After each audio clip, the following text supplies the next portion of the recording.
It's 10 o'clock, so I'll go ahead and call the meeting to order. It's Tuesday, May 29th. Let the record show that we do have quorum, everyone being present. I'd like to welcome everyone and thank you all for being here. If everyone would please stand for the Pledge of Allegiance. Pledge allegiance to the flag of the United States of America and to the republic for which it stands, one nation, under God, indivisible, with liberty and justice for all.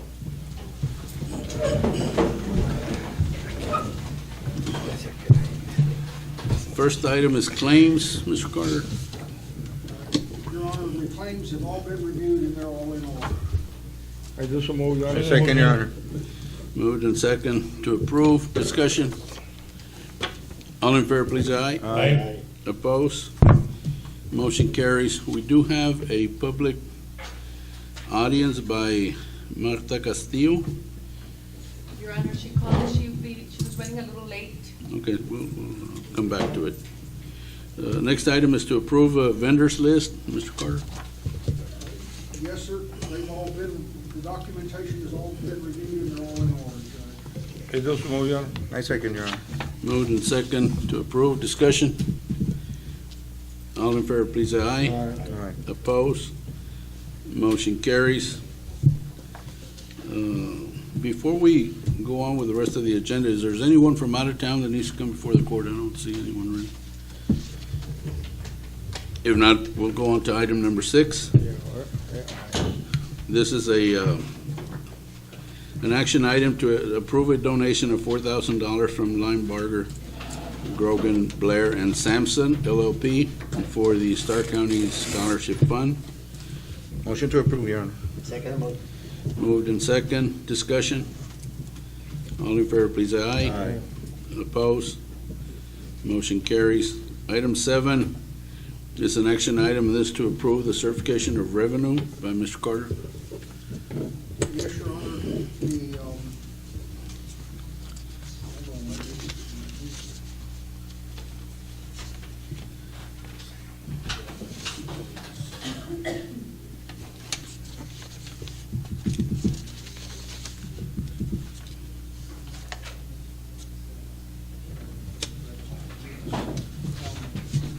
Yes, Your Honor, I'm proposing to certify some revenue in the district attorney's chapter 18 forfeiture fund.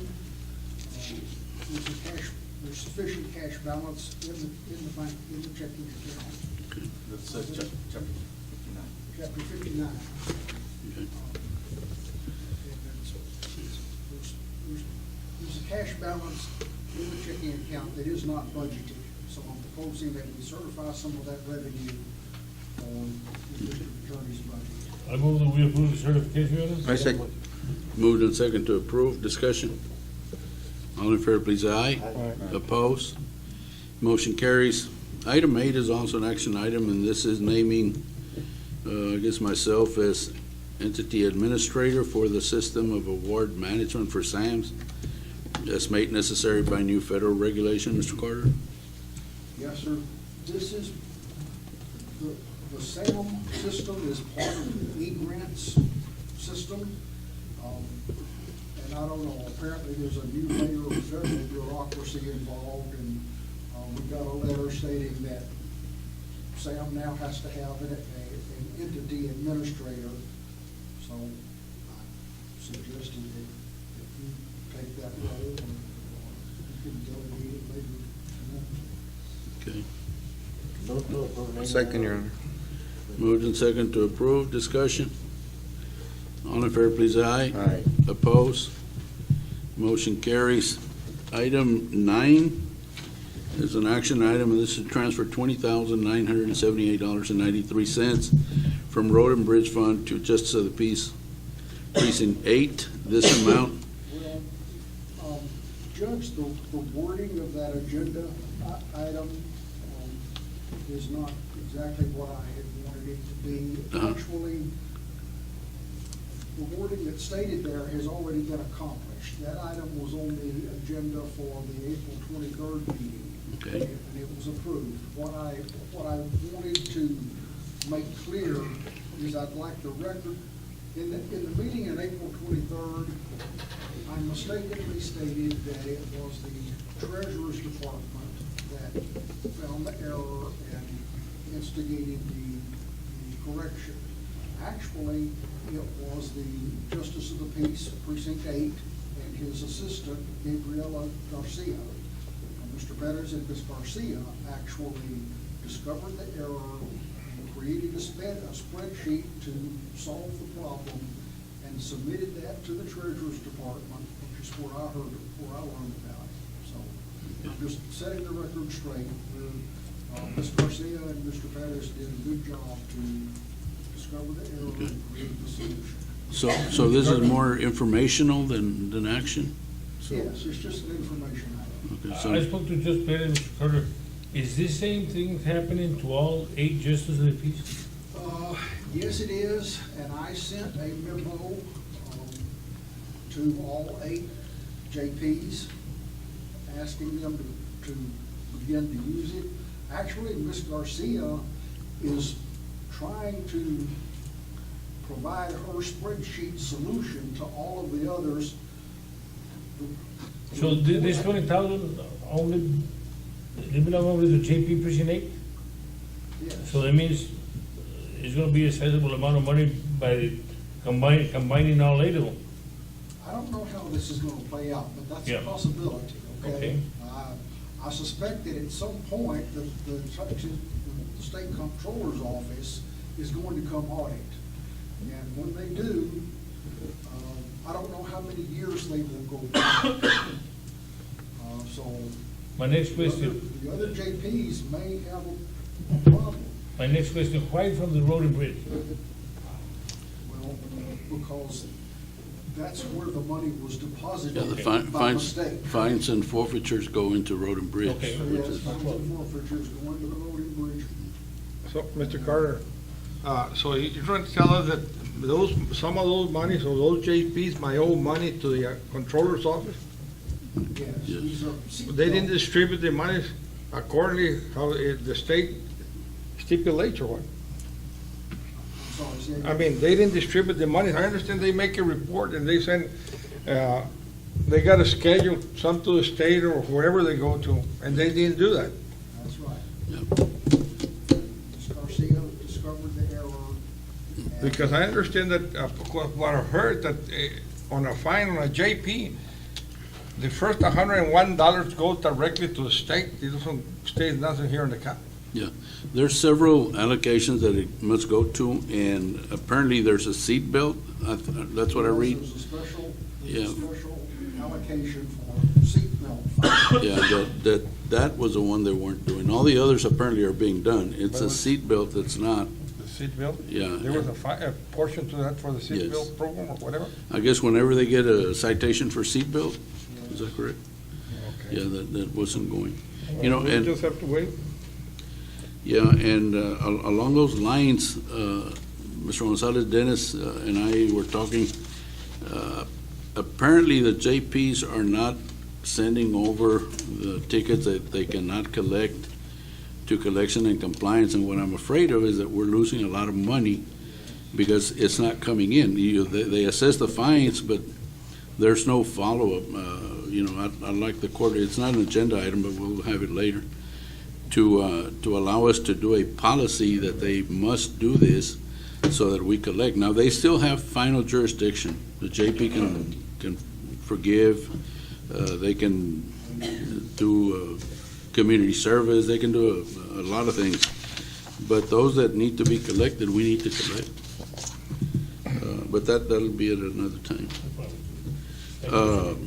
Okay, so number 9 is informational, no action is needed.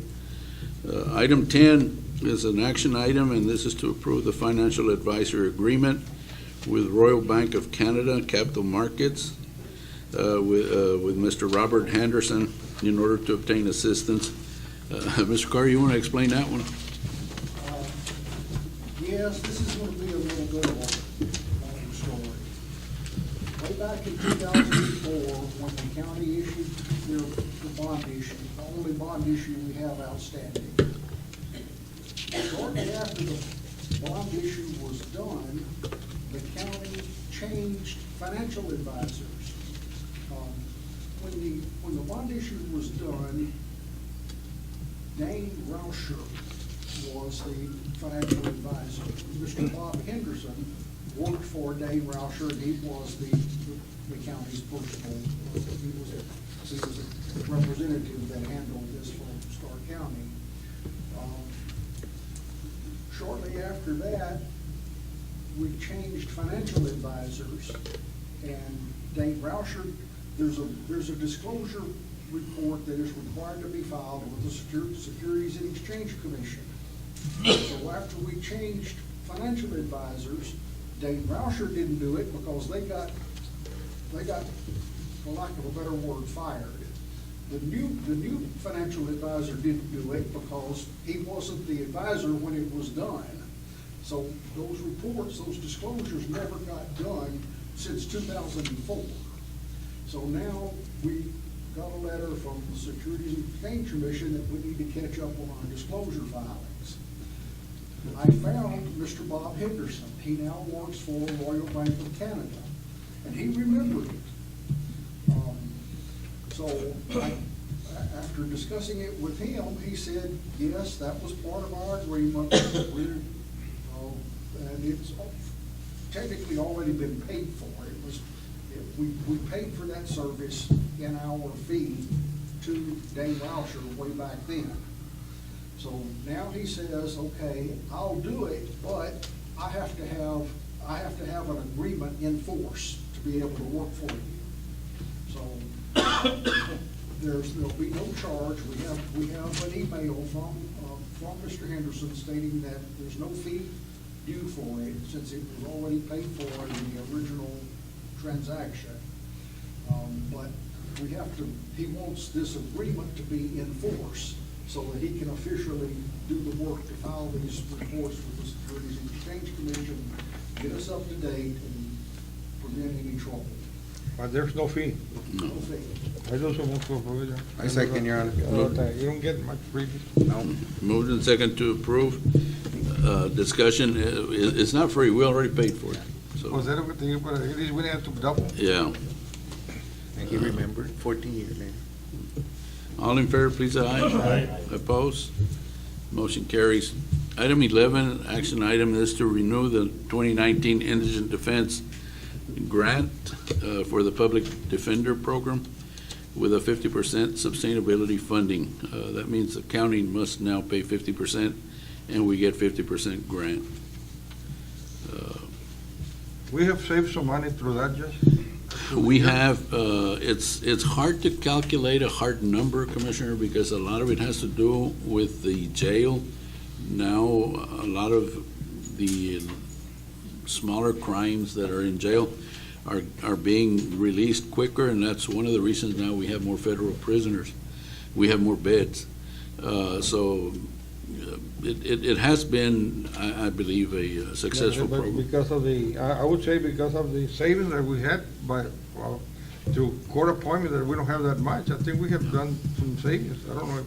We have. How much is the 50%? Are you aware? 400, what was it, Mr. Carter? It's, Our portion comes to $247,936.50. That's the Starr County itself only, not including Duval or Jim Hogg.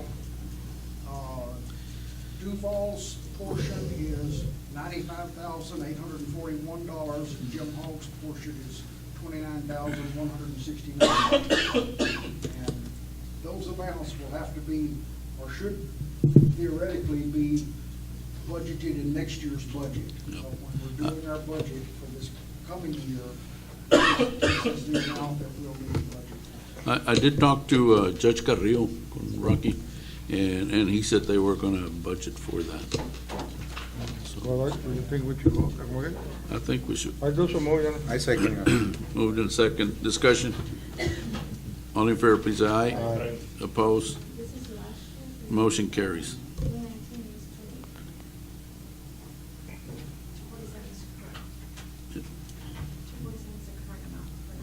The estimated amount is 291, not I'm sorry, 247. I misspoke, I was looking at the wrong line. Yeah, because it was around 400,000, if I remember Yes, correctly. the Yeah. total grant for all three counties is 416,700. There you go. Out of that, our portion will be $291,690. Yeah, this year's going up about 50 grand for Starr County. About $43,000. Yeah. Okay. Item 12, it's also an action item relating to the same thing. This is to approve the resolution for the indigent defense grant. I do so move. I second it. Moved and second, discussion. All in favor, please, aye. Aye. Opposed? Motion carries. 13 is an action item, and this to approve expenditures and/or advances for the election administrative department for May 29th. Yes, Your Honor, for the runoff election, the elections administration payroll expenditures, manual checks are $3,703.86. Employer Social Security and Medicare is $702.16, making total expenditures $4,406.02. And that will be paid from the payroll clearing fund, which has a balance of $577,132. Motion to approve, Your Honor. Second. Moved and second, discussion. All in favor, please, aye. Aye. Opposed? Motion carries. 14 is to approve a memo of understanding agreement between the CSCE recording and County of Starr. Mr. Gonzalez, Dennis. Yes, Commissioner, this is a memorandum of understanding between CSE, there'll be a submitter for our office for electronic recordings. It's CSE and then e-recording together, if there's a little typo there. And also, I also have another memorandum of understanding for VPN, which is electronic. What line item is that? It's 14, because that, they didn't put VPN on the agenda, and it's CSC, e-reporting. Oh, I don't know, can we get it on? it's not, Yeah, I'll bring it back. okay. Just CSC, basically that's a submitter for e-reporting, so file companies can go to them and electronically report in our office. So when we pass it like that, or you have to take it? No, this one can be passed, but CSE only. he needs to bring another one. Move to that. I second. Moved and second to approve, discussion. All in favor, please, aye. Aye. Opposed? Motion carries. Item 15 is to approve a contract between Reliant Energy and County of Starr. This is on the electrical power. They were able to work with us and lower the rate to 0.04, which would be a savings of about 80 grand to 100,000 per year for the county compared to what we were paying before. Price of natural gas is going up, so I think it behooves us to go ahead and approve it now and tie in the low. I second, Your Honor. Moved and second to approve, discussion. All in favor, please, aye. Aye. Opposed? Motion carries. Budget, let me take 16 and 17. Those are budget amendments. Are they in order, Mr. Carter? Yes, sir, 16 and 17. Yes, sir. Are both in order. Move to pass. Second. Moved and second to approve, discussion. All in favor, please, say aye. Aye. Opposed? Motion carries. 18 is an action item, and this is a request to change account name from duplicate forfeiture to pretrial funds. Commissioners, I've submitted this because back about 3 or 4 years ago, we had passed through this court Chapter 18 forfeiture funds, and then recently last year, or earlier this, a couple of months ago, we did the same thing again. And I am in lieu of, and I'm trying to see, I'm working with the treasurer's office and the auditor's office, what's the easier path? Either changing the name of the account or closing the account and opening it up. I'd like the court to authorize both, if whatever's needed, essentially, to create the pretrial account. Okay, well, I'll entertain a motion to go ahead and approve either one, depending on what is deemed to be advantageous for the Move to pass. Second. county. Thank you, Commissioner. Moved in second, discussion. All in favor, please, aye. Aye. Opposed? Motion carries. I'm going to take it that when it says correction, budget correction means the same thing as budget amendment, Mr. Carter?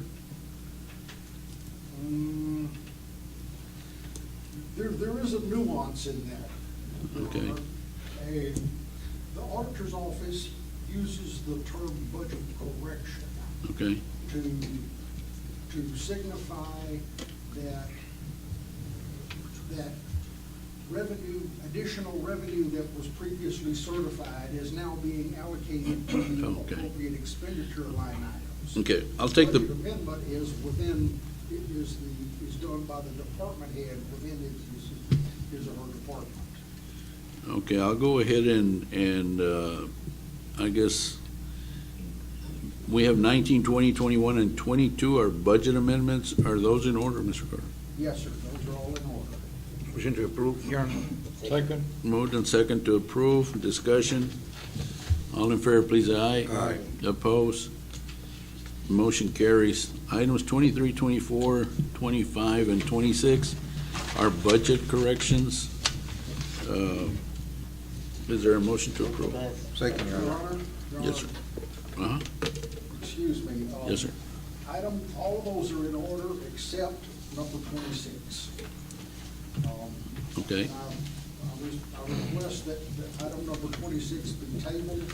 I have to work with the department head for the 381st District Court to get that situation resolved. Okay, if I may, I'd like to correct that to motion to approve items 23, 24, and 25. That's correct. Who's second? I second.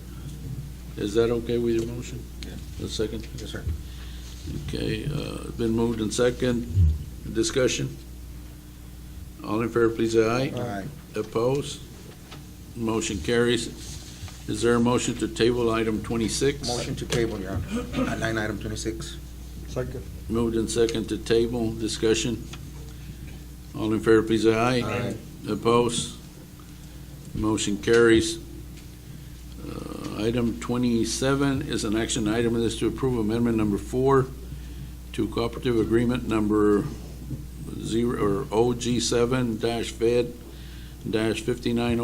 OG7-Fed-59023-2015 between the Texas State Soil and Water Conservation Board and the County of Starr. It's just the execution of the date of the contract to extend it Okay. for final invoicing. What's that, ma'am? The Olmitos Garcia project. That's The contractor is still working on some final invoices. the water, A watershed? Correct. Okay. I do so move, Your Honor. I second, Your Honor. moved in second. Discussion? All in favor, please, aye. Aye. Opposed? Motion carries. Item 28, related to the same thing. It's amendment number 5 between the Texas State Soil and Water Conservation Board and the County of Starr. Correct, it's the same thing. I do so move, Your Honor. I second. Moved in second. Thank you. Discussion? All in favor, please, aye. Opposed? Motion carries. It is 10:25. Oh, I thought I have una muchacha. The person is here. Oh, I'm sorry. Okay, what item was that? Item 4, it's a public audience, and this is Ms. Martha Castillo with Medcare EMS program. Good morning. Morning. Good morning. First of all, thank you very much for accommodating me. I was trying to get here as quickly and safely as possible. Thank you for having me. My name is Martha Ontiveros Castillo. Today I'm representing Medcare EMS. I'm an independent contractor grant writer working for Paul Basaldu and Associates. Mr. Basaldu is the principal for that company. Medcare is the applicant, and we're here requesting a public hearing to get, we would appreciate any, not information, but how you feel about it. positive, negative, any ideas, right? This is a grant that Medicare is applying for under the USDA, United States Department of Agriculture Rural Development. The grant is the 2018 Distant Learning and Telemedicine Program.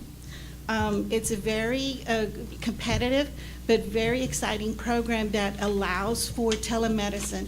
It allows for distant learning, but we're really more interested in the telemedicine component. And basically what that is with the internet availability, right, it would be basically purchasing equipment. So this is a grant for equipment, not for vehicles, but for the computerized and video equipment that would be required to be able to have reel-to-reel, face-to-face interaction between the patient, the medic, the EMT paramedic, and ER hospitals, right, like for trauma care.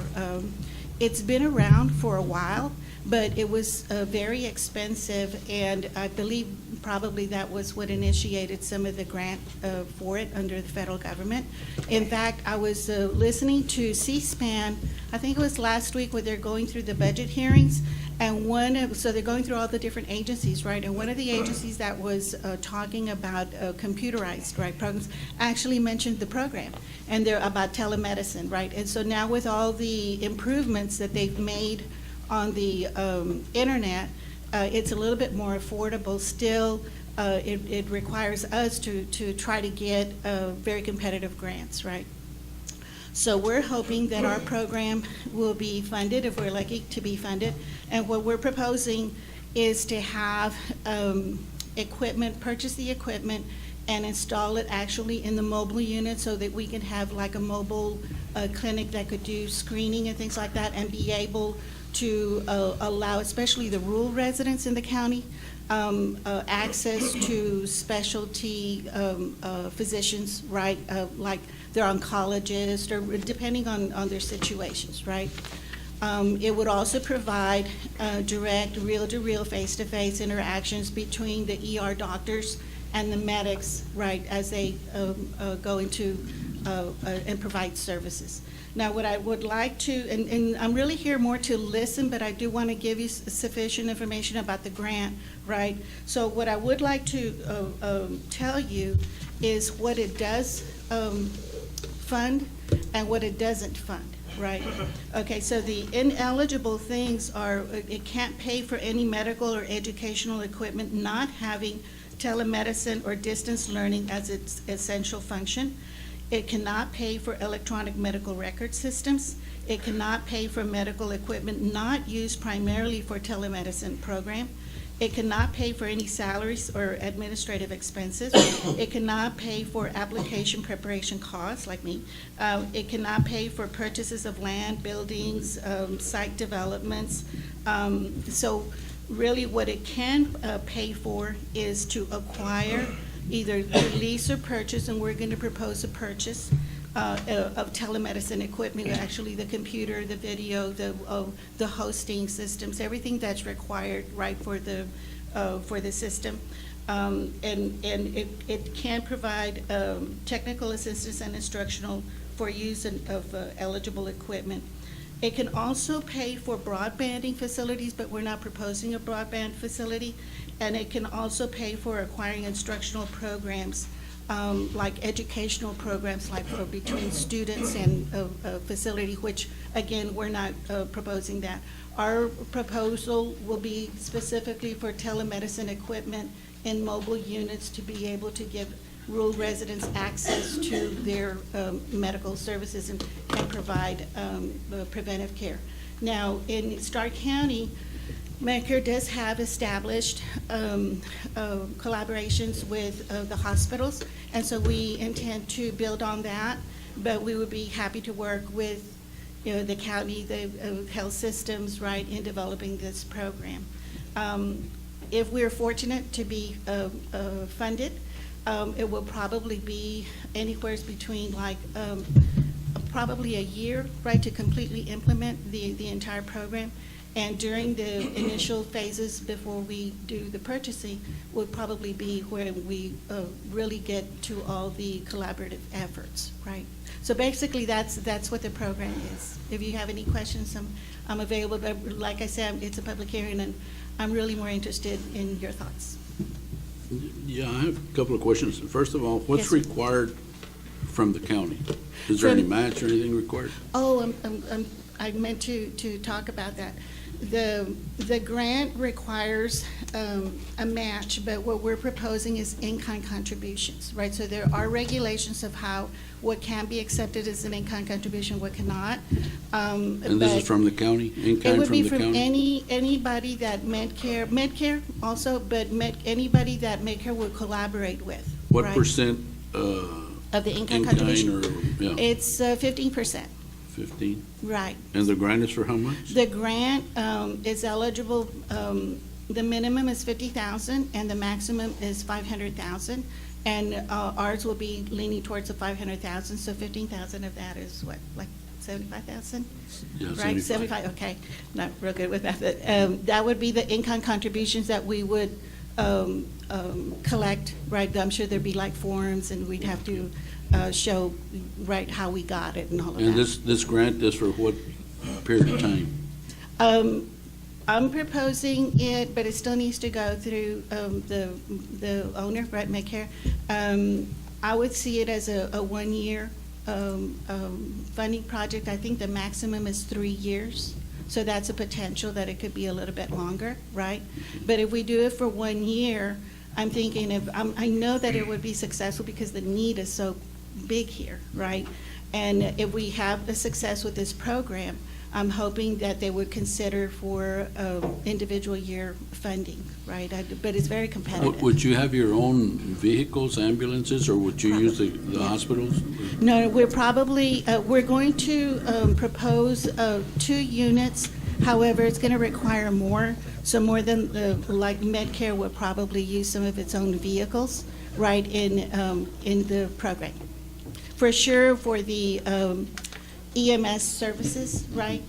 But also for the, what we're calling the mobile unit, the medical, like a little mini clinic, which could be, for example, it could be stationed at the county or at the hospital, or it could even go to the individual home, right? Like people that have difficulty with it.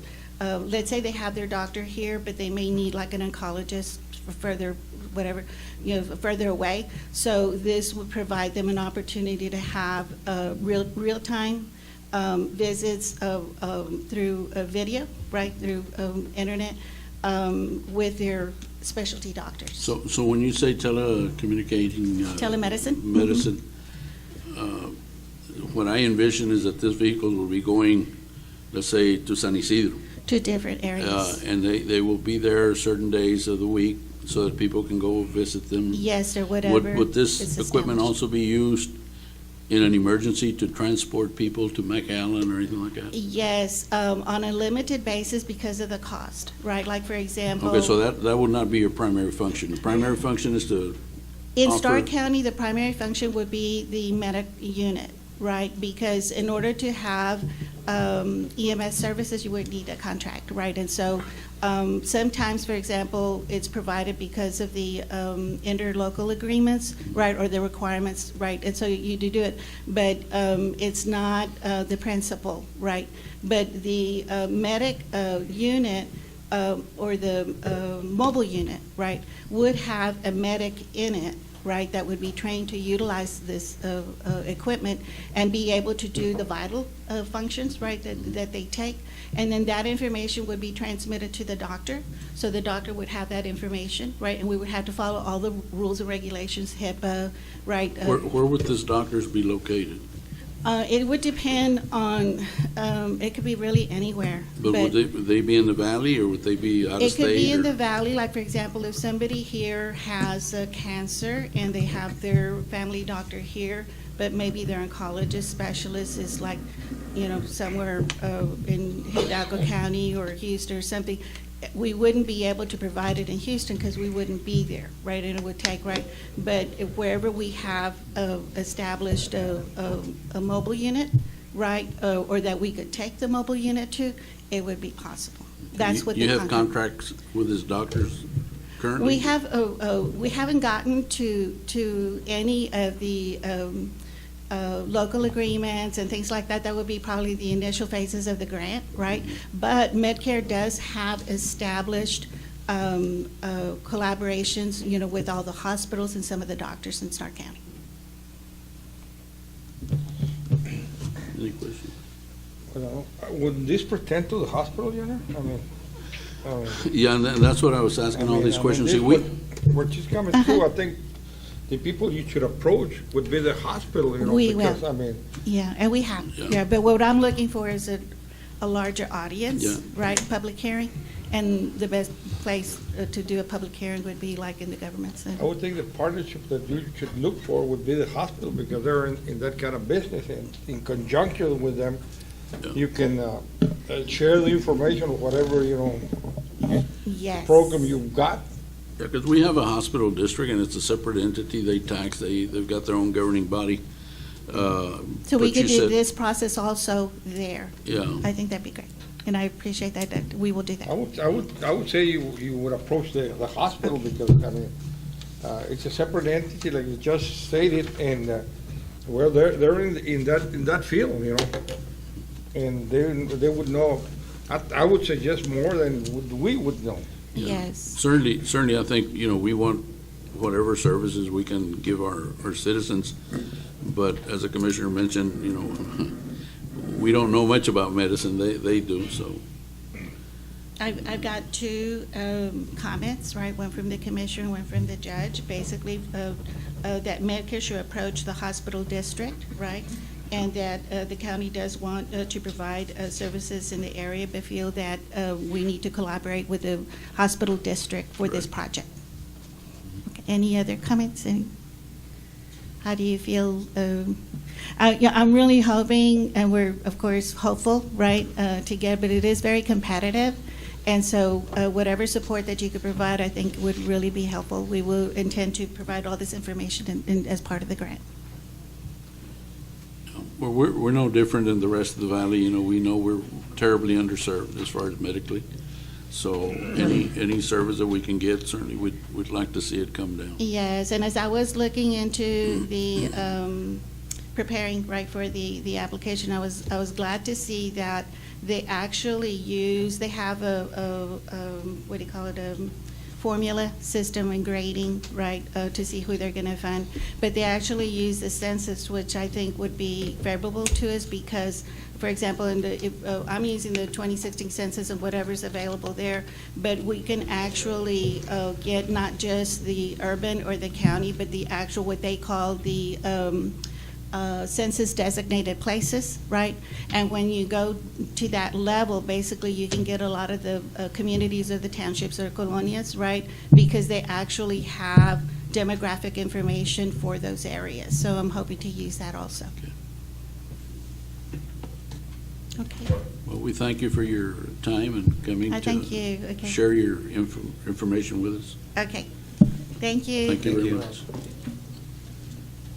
It is 10:40, and pursuant to section 551.074 and 551.071, we will now move into executive session to discuss order of salaries and a deed transferring county property to an individual claiming said property. It's 11:25, and we're back in open session. Under order of salaries, is there a motion to approve? Motion to approve, Your Honor. Second. Moved in second. Discussion.